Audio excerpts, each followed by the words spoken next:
हजरत सैयदना इमाम गजाली फरमाते हैं, ऐ लोगों, जब तेरे घर में कोई बच्चा माँ की शिकम से इस दुनिया में तशरीफ ले आए, उस वक्त से लेकर 3.5 साल तक तुम अपनी औलाद को आज के दौर में लोग मफिलों से बहुत ज्यादा भागते हैं। इंशाअल्लाह मैं तकरीर सुनाने के लिए आया हूँ, सुनाऊंगा मौलाना तारिक साहब सिंधा और दूर भागते, जबकि मजहबी इस्लाम की बातें सीखने के लिए उनके पास कोई जगह नहीं है। ना वो मकतब जाते, न मदरसा जाते, न किसी मुफ्तियाने किराम से कोई मसला पूछते, न उलमा किराम से संपर्क रखते। अरे मुसलमानों, हम मुसलमान हैं, हम पर नमाज पढ़ जाए तो नमाज पढ़ने का तरीका हमें जानना पड़ेगा। नमाज पढ़ने के लिए हमें वजू बनाने की जरूरत है, तो फराइज वजू हमें जानना पड़ेगा। हम पर रोजा फर्ज है, रोजा करते किससे है हमें जानना पड़ेगा।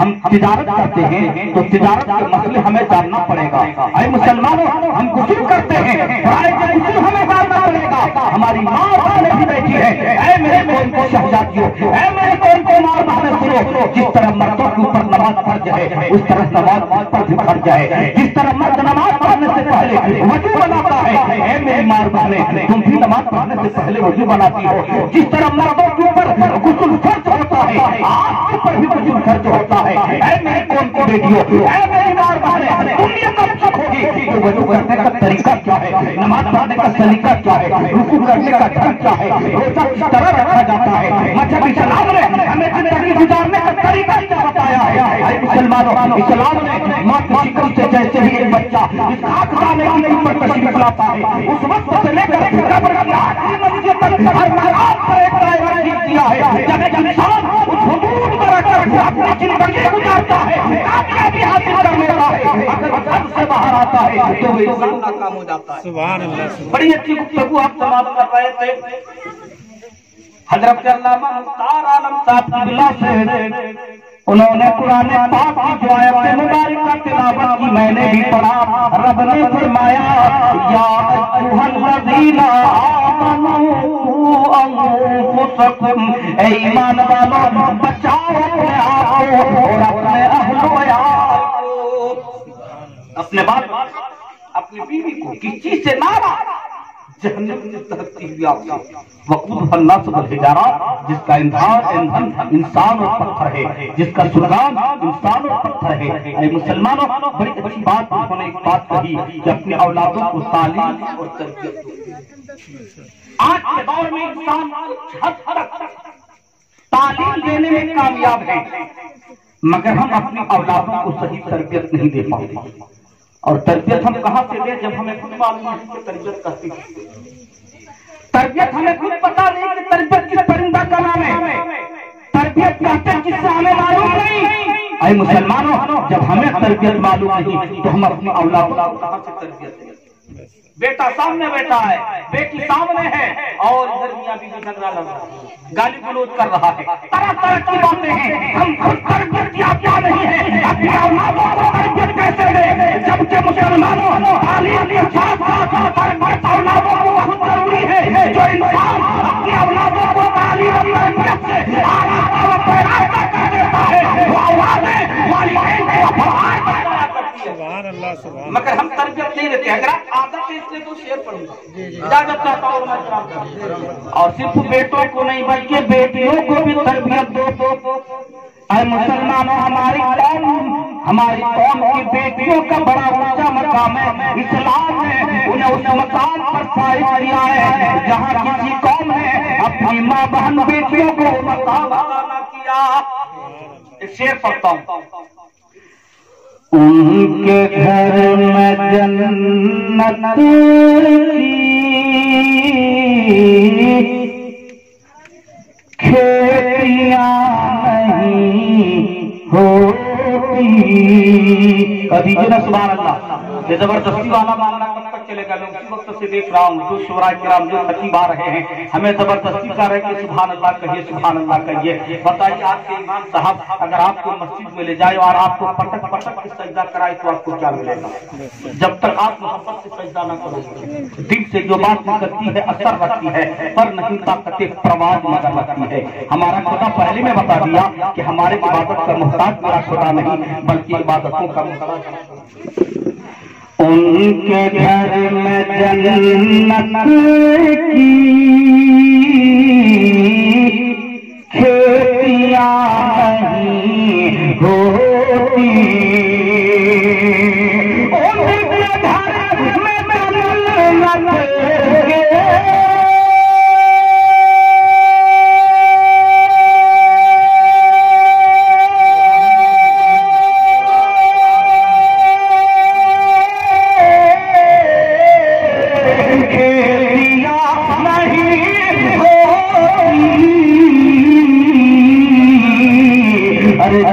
के घर के आंगन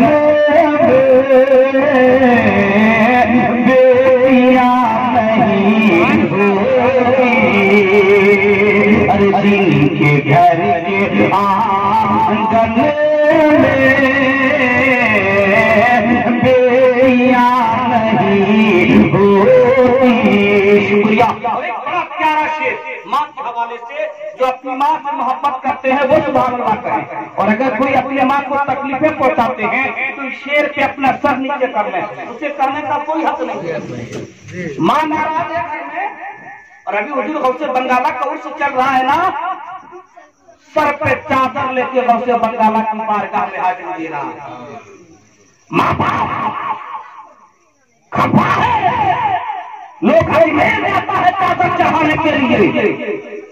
अरे मुसलमानों सुनो, अगर तूने अपनी मां को तकलीफ पहुंचाई है, उससे तेरी मां नाराज है, तेरा बाप बाबा है, तो अजमेर में 1000 नहीं, गौसे बंगाला की बारगाह में 1000 की चादर नहीं, 1 करोड़ की चादर चढ़ाओगे, अब तेरी मां पूरी नहीं करेगा।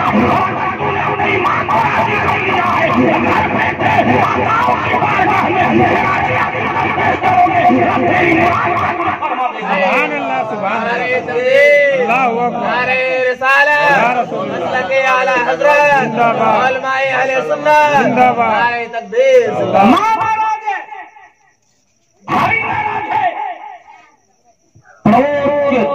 कोई गरीब ऐसे गुर्बत की जिंदगी गुजारता है जिनके घर में चूल्हा तक नहीं चलता, हम ख्याल उनके नहीं करते।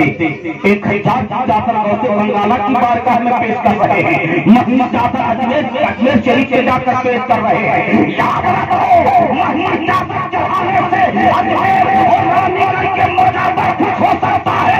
मेरे खाजा गरीब नवाज नहीं, किसी गरीब बेटे की शादी में अगर तूने मदद दी है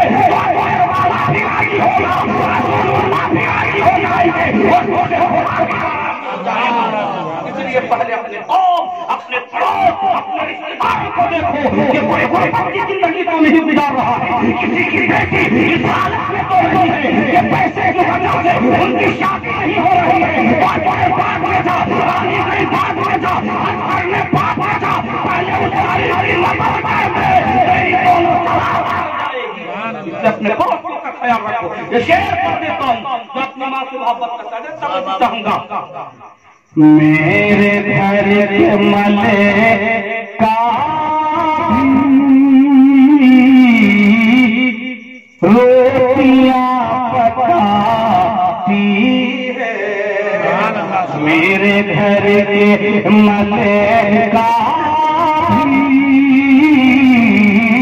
रोटियां पकाती है।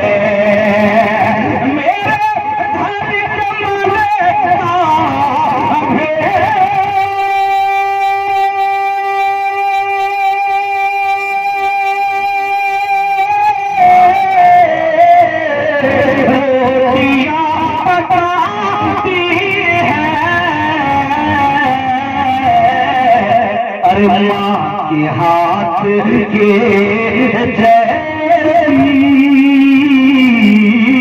रोटियां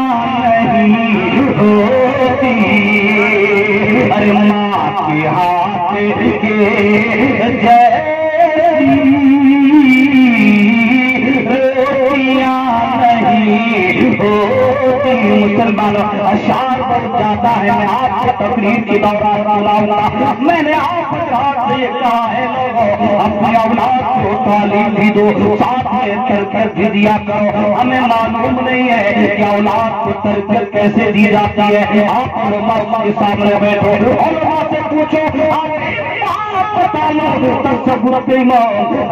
सैयदना इमाम गज़ाली फरमाते हैं, ऐ लोगों जब तेरे घर में कोई बच्चा माँ की शिकम से इस दुनिया में तशरीफ ले आए, उस वक्त से लेकर साढ़े 3 साल तक तुम अपने औलाद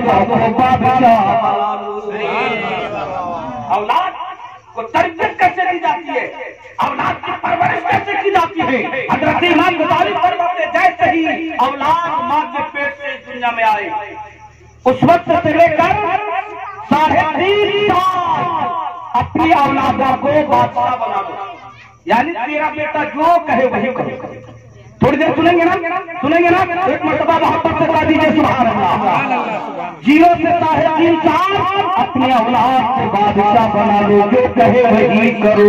कहे हवाई जहाज चाहिए तो हवाई जहाज ला कर दो, अगर कहे अब्बा हमें हेलीकॉप्टर चाहिए तो हेलीकॉप्टर ला कर दो, अब्बा हमें गाड़ी चाहिए तो गाड़ी ला कर दो, अगर अब्बा हमें मिठाई चाहिए तो मिठाई ला कर दो। और जानते हैं 3 साल का बच्चा, 2 साल का बच्चा, 2.5 साल का बच्चा कौन हवाई जहाज मान सकता है? वही खिलौने वाला हवाई जहाज, वही खिलौने वाले गाड़ी। हज़रत इमाम गज़ाली फरमाते हैं 0 से लेकर 3 साल अपनी औलाद को बादशाह बना लो, जो चाहे वही करो, ताकि तेरा बेटा सोचे जमाने में चर्चे बड़े भाई पापा मैं बेटा हूँ, मैं जो कहता हूँ मेरा बाप ही खरीद कर दे देता है। मगर जब 3.5 साल हो जाए, हज़रत इमाम गज़ाली फरमाते के 3.5 साल हो जाए तो अपने औलादों को गुलाम बना लो। 3.5 साल से 15 साल, 0 से 3.5 साल बादशाह बना लो, जो कहे वही करो। मगर जब 3.5 साल उम्र हो जाए, हज़रत इमाम गज़ाली फरमाते अब 3.5 साल से लेकर 15 साल तक तुम अपने औलादों को गुलाम बना लो, उन पर कड़ी नजर रखो। बाप का खौफ उनके दिल में हो, बाप का डर उसके अंदर पैदा हो जाए, बाप के खौफ से वो कांपने लगे, उनके अंदर दहशत हो जाए। अगर कोई इंसान अपनी औलाद के अंदर खौफ पैदा कर देता है, डर पैदा कर देता है, उन पर कड़ी नजर रखता है। ऐ मुसलमानों सुनो, बेटा अगर शराब के अड्डे की तरफ जाएगा तो बाप का चेहरा भूलेगा, अगर शराब भी होगा तो अब्बा डांटेंगे, बाप को मार आएगी। अगर जुए के अड्डे की तरफ जाएगा, जुआ खेलने से रुक जाएगा। अगर किसी की बात का मुंह तोड़ेगा, किसी की बात का हाथ तोड़ना चाहेगा तो बाप का चेहरा भूलेगा। क्या मैं किसी के घर का हाथ तोड़ लूंगा, मेरे अब्बा मुझे डांटेंगे, मुझे सजा मिलेगी। इमाम गज़ाली फरमाते हैं 3.5 साल से लेकर 15 साल तक अगर तूने अपने औलादों को संभाल लिया तो तेरा बेटा कामयाब हो जाएगा। 3 साल से लेकर 15 साल तक अगर माँ बाप अपने बेटों को संभाल लेता है, अपनी औलादों को संभाल लेता है, यही वो उम्र है या तो बेटा शराबी बन जाता है, या बेटा जुआरी बन जाता है, या बेटा डकैत बन जाता है, यही वो उम्र है। अगर एक बाप चाहता है मेरा बेटा हाफिज़ कुरान बन पाएगा, अगर एक बाप चाहता है मेरा बेटा चिरानी में दिन बन पाएगा, अगर एक बाप चाहता है मेरा बेटा इंजीनियर बन पाएगा, अगर एक बाप चाहता है मेरा बेटा MBBS डॉक्टर बन पाएगा। मगर शर्त ये है 3.5 साल से लेकर 15 साल तक औलादों को पर कड़ी नजर रखनी पड़ेगी। अगर 15 साल तक तूने अपने औलाद को संभाल लिया तो तेरा बेटा एक कामयाब इंसान बन जाएगा। मगर आज हम उन पर दया कहाँ देते? 10 साल का बेटा है 15,000 का मोबाइल, 15 साल का बेटा हमने 18,000 का मोबाइल दे दिया है, 12 साल का बेटा हमने 8,000 का मोबाइल दे दिया है। जिस उम्र में औलाद के हाथ में कापियां होनी चाहिए, जिस उम्र में औलाद के हाथ में कलम होनी चाहिए, जिस उम्र में बेटा मदरसा जाता, जिस उम्र में बेटा यूनिवर्सिटी जाता, उस उम्र में हमने मोबाइल देकर उनकी जिंदगी तबाह करने का एक ऐसा जरिया जमा दिया है। बेटा कभी अपना कुरान पढ़ने से लगता है, न मफिलों से लगता है, न उसूल से लग रहा है, न कालेजों से लग रहा है। अब मोबाइल में इस तरह हो गया है, माटी मकान को भी नहीं जानता है, हाथों बगार को भी नहीं जानता है, खानपान पंचक को भी नहीं समझता है, समाज में बैठे का भी तरीका नहीं जानता है। एक और मुसलमानों कौन हजरत इमाम गजाली फरमाते हैं, चाहे 3 साल से लेकर 15 साल तक अपनी औलादों को कुरान की तरह रखो, अगर तुम ऐसा रखो तो तेरा बेटा कामयाब हो जाएगा। ऐसा काम करते 0 से 3.5 साल औलाद को बादशाह बना लो, जो कहे वही करो, जो कहे वही करो, और 3.5 साल से 15 साल अपने औलाद को गुलाम बना लो, और जब 15 साल उम्र हो जाए तो क्या करना चाहिए ये भी तो जानना पड़ेगा। माँ ताहिर साहब किबला आज हम इन बातों पर ध्यान नहीं देते और ना ही सुनने की कोशिश करते, और मुसलमानों जिस जगह पे सुना जाता है अल्हम्दुलिल्लाह आपके यहाँ पे बड़ा अच्छा माहौल है, आप इस वक्त तक बैठ कर सुन रहे हैं, ये देख कर मुझे बड़ी खुशी हो रही है। कहीं कहीं तो ऐसा होता है अगर माँ से नाता पाठ किया तो लोग बड़ा हंगामा देते हैं, ये लोगों की तकदीरें ना हो पाती, लोग सुन नहीं पाते हैं। जब औलाद 15 साल हो जाए हजरत इमाम गजाली फरमाते तुम उन्हें अपना वजीर बना लो, कह दो ना सुभान अल्लाह, एक मर्तबा मुस्कुरा के कह दो ना सुभान अल्लाह। मुस्कुराना सदका है, मुस्कुराना सदका है। जब एक मुसलमान दूसरे मुसलमान से मुस्कुरा कर मिलता है, मेरे नबी फरमाते हैं कि पाक परवरदिगार आलम उन्हें एक सदका करने का सवाब अता फरमाता है, कह दो सुभान अल्लाह। और जब आप मुस्कुराए अल्हम्दुलिल्लाह बड़ा अच्छा लगा, तो मुस्कुराने वाले से शेर पर भी काम होता है। मुस्कुरा के मजमा में बोल दो ना है अनवर, बोल दो ना है अनवर, मुस्कुरा के मजमा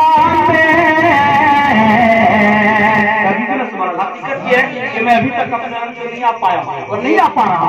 अगर आप थोड़ा मुस्कुराने लगते, कुछ बोलने लगते, अगर मैं अपने आ जाऊँ बात सुना दूंगा, वरना इसमें अपना टाइम पास करके निकल जाऊंगा। मुस्कुरा के मजमा में बोल ना है अनवर, बोल ना है अनवर, मुस्कुरा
मैंने कलाम में मुक़द्दसा किया है, तो मुबारक का तिलावत की है।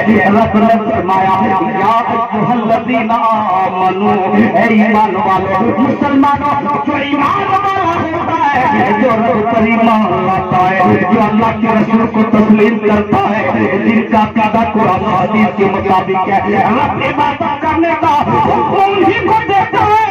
जहन्नम से बचने के लिए सबको नहीं कहा, क्योंकि वो बच भी नहीं सकता है जब तक वो ईमान वाला ना हो जाए। अपना फरमाया अगर तू ईमान ना खुदा जहन्नम से बचाओ, अपने अहलो यार को भी बचाओ, और सही तालीम और तरबियत दो। बेटी है अगर घर से निकले तो अपनी बेटी से कह दो है मेरी शहजादी है मेरी बेटी, अरे इस्लाम की शहजादी हो, इस्लाम की शान हो, तेरी बीवी को बाजार जाने की जरूरत पड़ी, ये दुनिया असबाब है, हमें जरूरत पड़ जाती है, कभी बाजार जाने की जरूरत पड़ती है, कभी रिश्तेदारों के यहाँ जाने की जरूरत पड़ती है, कभी बैंक जाने की जरूरत पड़ती है।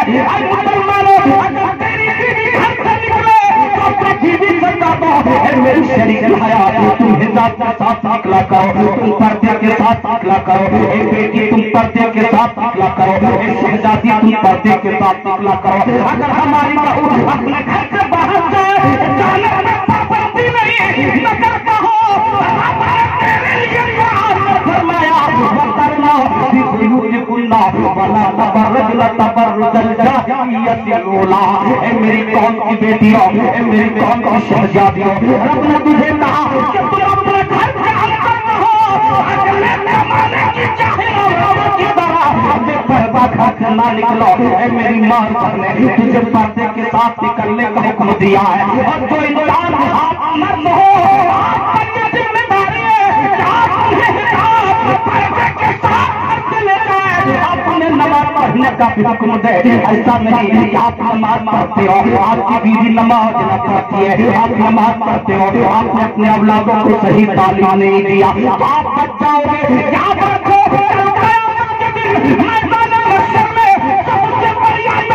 कुर्सी लगी होगी, जिस अदालत की कुर्सी पर हिसाब करने वाला हमारा और आपका रब होगा। मुसलमानों, एक बेटा अपने बाप पर मुकदमा करेगा, एक बाप अपने बेटे पर मुकदमा करेगा, एक बाप अपनी बेटी पर मुकदमा करेगी, एक माँ बेटी अपनी माँ पर मुकदमा करेगी, भाई भाई पर मुकदमा करेगा, रिश्तेदार पर मुकदमा करेंगे, खानदान वालों पर मुकदमा करेंगे। मुसलमानों, अगर तूने नमाज अदा कर दी और तो तेरा रहमान है, रहीम है, सत्तार है, तेरी खता को माफ कर देगा। लेकिन अगर तूने बेटी की हत्या की है, अगर बेटे का हक मार लिया है, अगर तूने बाप को सताया है, अगर तूने माँ को तकलीफें पहुंचाई है, अगर तूने भाई को नाराज कर लिया है, अगर तूने खानदान को तोड़ दिया है, अगर तूने रिश्तेदारों के कटा चालू कर लिया है, तो याद रखो कल तुम पर मुकदमा होगा। जब तक तेरी माँ, तेरे बाप, तेरे भाई तकलीफें पहुंचाई है, और जब तक तेरी खता को माफ न करे, रब तबारक व तआला तेरी खता को जिंदगी गुजारने के लिए। मुसलमानों, ये चंद दिन की जो जिंदगी हमें मिली है ना, 40 साल जिंदगी, 50 साल जिंदगी, 70 साल जिंदगी, 80 साल जिंदगी, यही कोई जिंदगी है जिसमें रिश्तेदारों को समझना है, समाज को समझना है, बेटी का कदर करना है, और सजदा करके अपने रब को भी राजी करना है, यानी दुनिया को भी संवारना है, संवारना है। इसीलिए मेरे अल्लाह को फरमाते हैं खुदा का यही है, नहीं जो वहां से हो यही हो, जो यहाँ नहीं मानो। रब को राजी करने के लिए, जन्नत हासिल करने के लिए हमें दूसरी दुनिया नहीं मिलने वाली है। ऐसा थोड़े कि इस दुनिया में हम सजदा न कर सके, वालिदैन का हुकूक न अदा कर सके, रिश्तेदारों और समाज के साथ इंसाफ न कर सके, औलाद के हुकूक अदा न कर सके, सजदा करके रब को राजी करके जन्नत हासिल न कर सके, दूसरी दुनिया मिल जाएगी, वहां जाकर रब को राजी कर लूंगा। मुसलमानों सुनो, इस दुनिया में चलते हो लिखा जाता है, सांस लेते हो लिखा जाता है, कसम रखते हो लिखा जाता है, इबादत करते हो लिखा जाता है, बिजनेस करते हो लिखा जाता है, तुम सोते हो लिखा जाता है, तुम खाते पीते हो लिखा जाता है। और याद रखो इस दुनिया में तिजारत करता है, तेरी तिजारत के हिसाबों के बाद में गलतियां हो सकती है, तेरे बिजनेस के हिसाबों के बाद में गलतियां हो सकती है, इसलिए कि उसका हिसाब वो रखता है, तेरी औलादें रखती है, तेरे रिश्तेदार रखते हैं, मगर तेरी जिंदगी के हिसाबों के बाद में एक पल इधर उधर नहीं हो सकता, क्योंकि तेरी जिंदगी का हिसाबों की बात लिखने वाला तू नहीं है, तेरी औलादें नहीं है। जब इंसान को उनकी जिंदगी की लिखने के लिए पैदा कर देता है, और इसमें हमारे एक एक सांस एक एक पल लिख रहे हैं, जब क़यामत के दिन हमें हिसाब देना पड़ेगा। इसलिए मुसलमानों क्या नजीरा ईमान वालों, अल्लाह पाक ने अपने महबूब की उम्मतियों से कहा अपने आप को बचाओ, अपने अहल व याल को बचाओ। हज़रत अल्लामा निजामुद्दीन साहब से मौजूदात के हवाले से बड़ी अच्छी गुफ्तगू आप समाप्त कर रहे थे। वो मुस्तफा वो तो सरापा मौजूदात, वो दो चाहते खुदा वही कर देता। अरे उन्हीं की मोहब्बत में रब ने कायनात आलम की तकलीफ फरमाई का लो सुभान अल्लाह। पाक परवरदिगार आलम ने उन्हीं की मोहब्बत में जमीन और आसमान चांद सूरज को पैदा किया है। अगर वो ना होता, अगर वो ना होते तो कुछ ना होता। रब ने उन्हीं की मोहब्बत में सब पैदा किया, तो ऐसा वैसा नहीं, रहमतुल आलमीन, रहमतुल आलमीन।